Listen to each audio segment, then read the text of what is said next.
Natural agro के YouTube channel पर आपका स्वागत है। मैं आप सभी से विनती करता हूं कि इस चैनल को सब्सक्राइब करें और बेल आइकन दबाएं ताकि जब भी मैं कोई नया वीडियो पोस्ट करूं आपको इमीडिएट अलर्ट मिल सके। 20 सितंबर 2020 को कृषि जगत से संबंधित 3 महत्वपूर्ण विधेयक आए हैं। इस वीडियो में हम देखेंगे ये 3 विधेयक क्या हैं और इससे कृषि जगत को किस तरीके से फ़ायदा हो सकता है। इसके पहले कि हम आगे बढ़ें, सबसे पहले आज की क्या प्रक्रिया है उसे समझते हैं।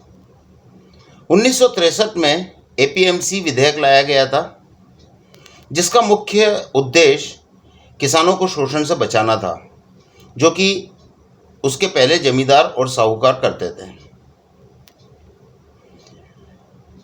इस एपीएमसी विधेयक के तहत एक किसान को अपनी उपज सिर्फ मंडी में बेचने की परमिशन थी। इसके अलावा वो कहीं अपनी कृषि उपज को बेच नहीं सकता था। हालांकि इसका मुख्य उद्देश्य किसानों को शोषण से बचाने का था, लेकिन समय के चलते हुए यहाँ पे भी किसानों का शोषण होना शुरू हो गया है। अब इसकी प्रक्रिया में क्या होता है कि एक किसान जब अपनी उपज निकालता है तो वह उस उपज को लेके कृषि मंडी में जाता है।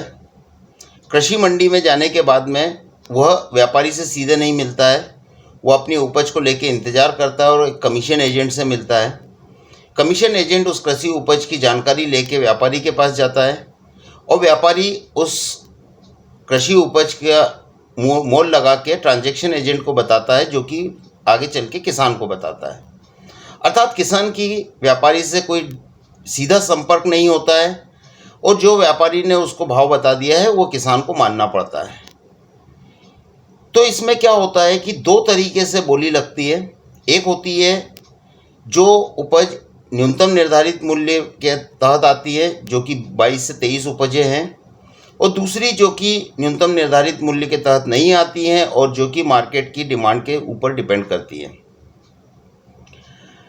अभी जो मार्केट की डिमांड के ऊपर डिपेंड करती हैं, ये न्यूनतम निर्धारित मूल्य के अंदर में आती है। दोनों ही स्थिति में किसान को कमीशन एजेंट और ट्रांजैक्शन एजेंट को 3 से 5% का कमीशन देना पड़ता है और किसी भी हालत में किसान का व्यापारी से कोई मोल भाव नहीं होता है। जो व्यापारी ने उसको उपज का भाव बता दिया वो उसे स्वीकार करना होता है। इसके बाद में व्यापारी जो है उसको होलसेल वाले को देता है, फिर वहाँ से डिस्ट्रीब्यूटर के पास जाता है, फिर रिटेलर के पास जाता है, फिर वेंडर के पास जाता है। अर्थात ये सारे चैनल पास करके वो आखिरी में कंज्यूमर के पास जाता है, जो कि असली उपभोक्ता है। और असली उपभोक्ता के पास में अगर कोई चीज़ 50 रुपये किलो जा रही है तो उसका किसान को सिर्फ 10 रुपये किलो तक ही मिलता है, या बहुत ज़्यादा 15 रुपये किलो तक मिलता है। तो ये तो हो गई आपकी उन चीज़ों के स्थिति जहाँ पर आपकी सब्जी तरकारी यानी वो चीज़ें जो कि न्यूनतम निर्धारित मूल्य में नहीं है। अब आपके दिमाग में एक प्रश्न आएगा कि भाई न्यूनतम निर्धारित मूल्य वाली वस्तुओं में कैसे कोई कुछ कर सकता है। देखिए क्या होता है कि मान के चलिए कि इस बार गेहूं की फसल कम हुई है। सरकार के द्वारा न्यूनतम निर्धारित मूल्य 1800 रुपये प्रति क्विंटल निर्धारित किया गया है, लेकिन चूँकि किसान को एक निर्धारित मंडी पे ही जाके अपना उपज बेचना है, तो वहाँ के सारे व्यापारी क्या करते हैं, वो ये डिसाइड कर लेते हैं ग्रुप बना के कि भाई हम किसी से भी 1850 रुपये से ऊपर गेहूं नहीं खरीदेंगे। अब चूँकि किसान को पैसे की ज़रूरत है, उसे गेहूं बेचना है, तो उस मंडी में 1850 रुपये पे ही बेचता है। वो कितने भी कमीशन एजेंट से मिल ले, कितने भी व्यापारी के पास चले जाए, हर व्यापारी उसको 1850 रुपये का भाव बोलता है, क्योंकि उन्होंने सब लोगों ने एक ग्रुप बना के रखा हुआ है। चाहे उस समय पे ओपन मार्केट में गेहूं का भाव 2400 रुपये की चल रहा है, लेकिन किसान को 1850 रुपये ही मिलता है। तो ये भी एक डिसएडवांटेज था इस विधेयक का। अभी जो सरकार 3 विधेयक लेकर आई है, उसमें farmers produce trade and commerce bill, दूसरा है agreement on price assurance and farm service bill, और तीसरा है एसेंशियल कमोडिटी एक्ट। सबसे पहले farmer produce trade and commerce bill, इसके अंदर में इस विधेयक में क्या किया है कि किसान अब अपनी फसल को कहीं पे भी बेच सकता है, चाहे वो अपने खेत पे बेच दे, चाहे वो वेयर हाउस पे बेच दे, कोल्ड स्टोरेज पे बेच दे, या किसी मैन्युफैक्चरिंग यूनिट पे बेच दे, जहाँ मर्जी है उसकी वो बेच सकता है। अब उसको मंडी जाके एक निर्धारित व्यापारियों को अपनी उपज बेचने की कोई आवश्यकता नहीं है। वो अपने डायरेक्टली मोल भाव तय कर सकता है और उसके हिसाब से वो अपनी उपज बेच सकता है। दूसरी चीज़ क्या है कि पहले तक किसान अपने क्षेत्र की मंडी में ही अपनी कृषि उपज बेच सकता था, अब वो अपने पूरे प्रदेश में बेच सकता है, या दूसरे प्रदेश में भी जाके बेच सकता है। ये भी इसके अंदर में प्रोविज़न लाया गया है। तो इससे फ़ायदा कैसे होगा किसानों को, आइए इसको समझते हैं। क्या है कि मान के चलिए मेरी एक टमाटर की चटनी बनाने की फैक्ट्री है, तो मैं क्या करूँगा, मेरे को वहाँ के किसानों से मैं बात करूँगा और उनके पास में अगर टमाटर का उत्पादन हुआ है तो मैं सीधे किसानों से बात करके मैं उनके खेत से अपने लिए जो ज़रूरतमंद टमाटर है मैं उनसे उस क्वालिटी के टमाटर सीधे किसान के खेत से ख़रीद लूँगा। तो बीच के जो सारे चैनल के जो बंदे हैं, कमीशन एजेंट, ट्रांजैक्शन एजेंट, व्यापारी या होलसेलर, डिस्ट्रीब्यूटर, रिटेलर, वेंडर, ये सारी चेन आपकी ख़त्म हो गई और मेरा जो उत्पादन के लिए जो मुझे टमाटर चाहिए उसके लिए मैंने सीधे किसान से ख़रीद लिया। इसका एक और बड़ा फ़ायदा होगा कि किसान को जो मंडी में जाके अपनी कृषि उपज को लेके बैठना पड़ता है, इंतज़ार करना पड़ता है, वो ख़त्म हो जाएगा। और दूसरा क्या है, किसान का एक जो सबसे बड़ा खर्चा है कि जो अपनी कृषि उपज को अपने ट्रैक्टर पे या ऑटो पे या किसी अन्य वाहन पे लोड करके मंडी तक ले जाने का जो खर्चा वो उसका ख़त्म हो जाएगा। अभी इसको दूसरे तरीके से समझते हैं। मान के चलिए कि मैं एक बहुत बड़ा व्यापारी हूँ और मुझे मालूम है कि गेहूं की फसल कम हुई है और खुले बाज़ार में गेहूं 2200 रुपये किलो बिक रहा है। अब गेहूं की फसल आई, सरकार का न्यूनतम निर्धारित मूल्य 1800 रुपये है, 1800 रुपये प्रति क्विंटल है।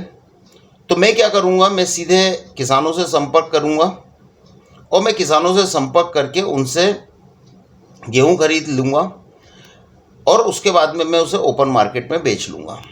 मान के चलिए कि 2200 रुपये का भाव चल रहा है, मैंने 2000 रुपये पे ख़रीद लिया और मैंने 2200 रुपये में बेच लिया, तो भी मुझे अच्छा प्रॉफिट हुआ। इसके अलावा मान के चलिए कि मैं एक थोड़ा और बड़ा व्यापारी हूँ, मुझे लगता है मेरे पास वेयर हाउस भी है और मुझे लगता है कि आने वाले 6 महीने में गेहूँ जो है, जो आज 2000 रुपये प्रति क्विंटल चल रहा है, ये 2600 रुपये या 2400 रुपये प्रति क्विंटल हो जाएगा। तो मैं आज की स्थिति में क्या करूंगा कि मेरे पास में चूंकि वेयर हाउस है, तो मैं किसानों से 2000 रुपये प्रति क्विंटल के भी भाव में गेहूं खरीद के अपने वेयर हाउस में रख लूँगा और जब भी उसका रेट 2400-2600 रुपये प्रति क्विंटल होगा, मैं उसे ओपन मार्केट में अपने वेयर हाउस से निकाल के बेच दूंगा और अच्छा मुनाफा कमा लूँगा। तो इसमें क्या हुआ, किसान का भी फ़ायदा हुआ और व्यापारी का भी फ़ायदा हुआ। और चूँकि इस तरीके के फ़ायदेमंद स्थिति में क्या होगा कि आपके खेत के आसपास हो सकता है कुछ लोग वेयर हाउस लगा दें, कोल्ड स्टोरेज लगा दें, तो इन सब चीज़ों की भी बढ़ोतरी होगी। और तीसरा इसका एक और फ़ायदा क्या होगा कि व्यापारियों के अंदर में आपस में कंपटीशन बढ़ेगी कि मुझे ज़्यादा से ज़्यादा गेहूं खरीदना है, तो मैं भले 10, 20, 25, 50 रुपये मुझे ज़्यादा मिले, लेकिन मैं इस किसान से माल खरीद लूँ, जो कि अभी की मंडी की स्थिति में नहीं होता है। इसके अलावा अगर मान के चलिए मैं उससे भी बड़ा व्यापारी हूँ जो कि एक्सपोर्ट का भी काम करता है, मेरा खुद का वेयर हाउस है।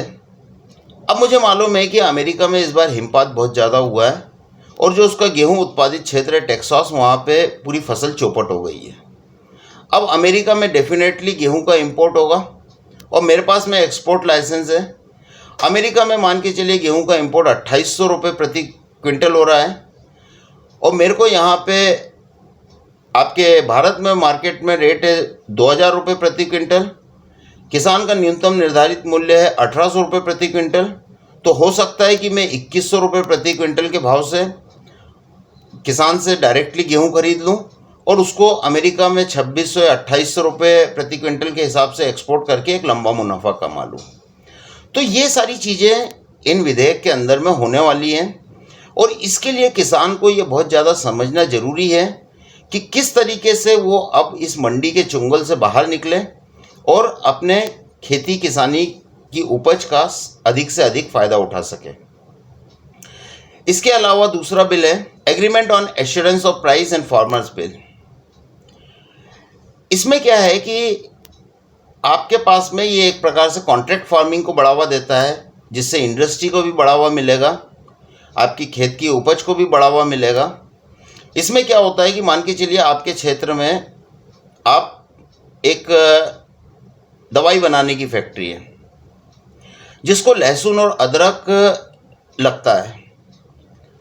अब उसको क्या है कि लहसुन और अदरक को ढूंढने में, मार्केट से सोर्स करने में उसको समय लगता है। तो वो क्या करेगा कि वो किसी 2-5 किसानों के साथ में संपर्क साधेगा, उनको बोलेगा कि भाई आप एक काम करो, इस क्वालिटी का अदरक और लहसुन मुझे उगा के दो और मैं आपको ये भाव दूंगा। इसका मतलब आपने अपनी बुआई भी नहीं की है, उसके पहले आपका फसल का भाव तय हो जाएगा। अब उसके बाद में आप उसके ऊपर मेहनत करिए, अपनी फसल उगाइए और उस मैन्युफैक्चरिंग यूनिट को या दवाई की फैक्ट्री को आप डायरेक्ट दे दीजिए। तो वो भी क्या है, इसमें भी आपका ट्रांसपोर्टेशन का खर्चा बच जाएगा, क्योंकि वो दवाई की फैक्ट्री जो है वो आपकी खेत से डायरेक्टली आपका अदरक और लहसुन उठा के ले जाएगी।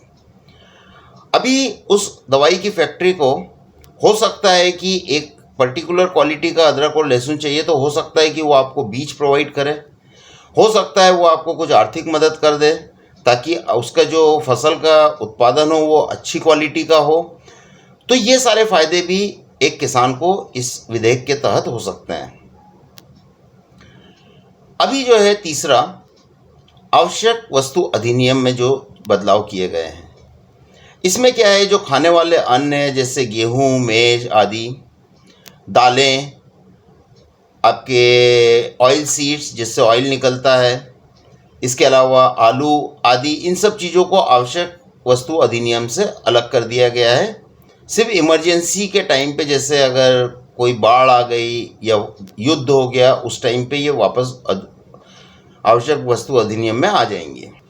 अब इससे क्या होगा कि चूंकि अब ये चीज़ें आवश्यक वस्तु अधिनियम में नहीं है, तो किसी भी व्यापारी को इसका संग्रहण करना और इसको लंबे समय तक रखना एक पॉसिबल होगा। इसमें क्या होगा कि जैसा मैंने आपको पहले उदाहरण दिया था, मैंने मान के चलिए मैं एक व्यापारी हूँ, मेरा एक वेयर हाउस है और मुझे मालूम है कि गेहूं की फसल अभी जो है कि काफ़ी कम हुई है। मध्य प्रदेश में अच्छी हुई है, उत्तर प्रदेश में मान के चलिए कम हुई है। अब इसमें देखिए क्या होता है कि जैसे मैं एक व्यापारी हूँ, जैसे अब इसमें क्या होता है कि जैसे मैंने आपको बताया कि मैं एक अब इसमें क्या होता है, जैसे कि मैंने आपको बताया कि मैं एक व्यापारी हूँ और मेरा खुद का वेयर हाउस है। अब मुझे मालूम है कि मध्य प्रदेश में गेहूं की फसल अच्छी हुई है, लेकिन उत्तर प्रदेश में गेहूं की फसल ख़राब हो गई है। और मुझे मालूम है कि उत्तर प्रदेश में गेहूं की फसल ख़राब होना, तो इसका मतलब कि आने वाले समय में गेहूं का भाव बहुत ज़्यादा बढ़ जाएगा। तो इसमें मैं क्या करूँगा, अब चूँकि गेहूं आवश्यक वस्तु अधिनियम में नहीं आ सकता और मैं इसका किसी भी क्षमता तक भंडारण कर सकता हूँ, तो मैं किसानों से आज के जो निर्धारित मूल्य हैं या बाज़ार भाव है उसके मान के चलो 2000 रुपये प्रति क्विंटल है, मैं उससे अपना गेहूं खरीद के अपने वेयर हाउस में डालना शुरू कर दूंगा। और फिर क्या होगा, जब उसका गेहूं का भाव बढ़ेगा तो मैं उस गेहूं को निकाल के बेच दूंगा, क्योंकि अब ये आवश्यक वस्तु अधिनियम में नहीं आता है, तो मैं किसी भी क्षमता तक इसका भंडारण कर सकता हूं। इसमें सारे तीनों विधेयक में एक और चीज़ होगी कि अभी क्या होता है कि जैसे एक क्षेत्र में मान के चलो नासिक में बहुत ज़्यादा प्याज हो गई। अब नासिक में बहुत ज़्यादा प्याज होने से क्या है कि, लेकिन मध्य प्रदेश में प्याज बहुत कम हुई, लेकिन नासिक का किसान क्या होता था कि इंटर स्टेट ट्रेड नहीं कर पाने के कारण में उसको वहीं पे अपने क्षेत्र में ही माल बेचना पड़ता था, जिससे उसको उसके वाजिब दाम नहीं मिलते थे। और जैसा आपने कई जगह देखा है कि लोग टमाटर सड़क के किनारे फेंक के चले गए, प्याज सड़क के किनारे फेंक के चले गए, ये सब चीज़ें होती है। लेकिन ये तीनों अधिनियम आने की वजह से क्या होगा कि अगर वहाँ के किसान को या वहाँ के व्यापारी को मिला कि भाई मध्य प्रदेश में प्याज के अच्छे भाव चल रहे हैं, वो नासिक से खरीदेगा और उसको उठा के मध्य प्रदेश में बेच के अपना मुनाफा कमा लेगा, और उससे किसान का भी फायदा होगा और व्यापारी का भी फायदा होगा। तो दोस्तों, ये तीनों जो विधेयक आए हैं, ये कृषि जगत के लिए मेरे हिसाब से बहुत ही उपयोगी और बहुत ही सहायक है। इन विधेयक पे जो भी विरोध हो रहा है वो मेरे हिसाब से सिर्फ राजनीति से प्रेरित है, या ये इन सब चीज़ों का वही लोग विरोध कर रहे हैं जो कि आपके कमीशन एजेंट होते थे, आतड़िए, या फिर व्यापारी, ट्रांजैक्शन एजेंट, जिनका एक लंबा मुनाफा मारा जा रहा है। लेकिन मेरे सारे किसान भाइयों से मेरी विनती है कि आप इन तीनों विधेयक को समझें, अपने क्षेत्र के व्यापारियों से संपर्क साधें और कोशिश करें कि आपकी जो कृषि उपज है वो आपके खेत से बिना मंडी में जाए हुए आपके सीधे व्यापारी उठा के लेके चले जाएं और आपको एक वाजिब दाम दें। और इसके अलावा हो सकता है कि वो व्यापारी आपको कुछ टेक्नोलॉजी में मदद कर दे, कुछ बीज में मदद कर दे, तो वो आपको एक्स्ट्रा बोनस होगी। मैं उम्मीद करता हूँ कि आपको मेरा ये वीडियो पसंद आया होगा। इसी तरीके के मैं वीडियो और डालते रहूँगा, लेकिन आपसे विनती है कि आप इस चैनल को सब्सक्राइब करिए और बेल आइकन दबाइए, ताकि जब भी मैं कोई नया वीडियो डालूँ आपको इमीडिएट अलर्ट मिल सके। धन्यवाद।